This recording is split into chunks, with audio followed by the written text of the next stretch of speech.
দেখো এই ফুলগুলো কিন্তু আমার বাড়িরই ফুল, আমার বাড়ির গাছে ফুল। এগুলো জবা ফুল, চন্দন জবা। এটা পিঙ্ক কালারের জবা। এই যে ধুতরা, এটা না 3টে করে হয়। বাবা আজকে উঠিয়েছে, কিন্তু একটু ছোটো আছে।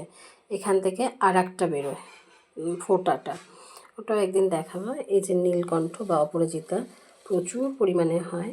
আগে অপরাজিতা ফুলটা গাছটা না এতটা ফুল দিত না, কিন্তু আজকাল দেখছি প্রচুর পরিমাণে দিচ্ছে। অ্যাকচুয়ালি গাছটার পেছনে আমি একটু যত্নও করি, তো আজকাল দেখছি দিচ্ছে। এই যে টগর গাছ, তো সব ফুল মিলিয়ে আমাকে কিন্তু ফুল কিনতে লাগে না আমার পুজোর জন্য। তো সবার বাড়িতেও আই থিঙ্ক এইভাবে গাছ ছোট ছোট করে লাগাতে পারো, যার ফলে কি নিজের গাছে ফুল দিয়ে নিজের ঠাকুরকে দেওয়াটা মানে খুবই ভালো লাগে, তাই না? নিজের গাছের ফুলের সেবা পায় আর কি ঠাকুর। তো এটা আমি আজকে দেখালাম। অপরাজিতা প্রচুর পরিমাণে হয়। আধা অপরাজিতা আমি রেখে দিয়েছি, ওঠাইনি, আধাটা উঠিয়ে নিয়ে এসছে।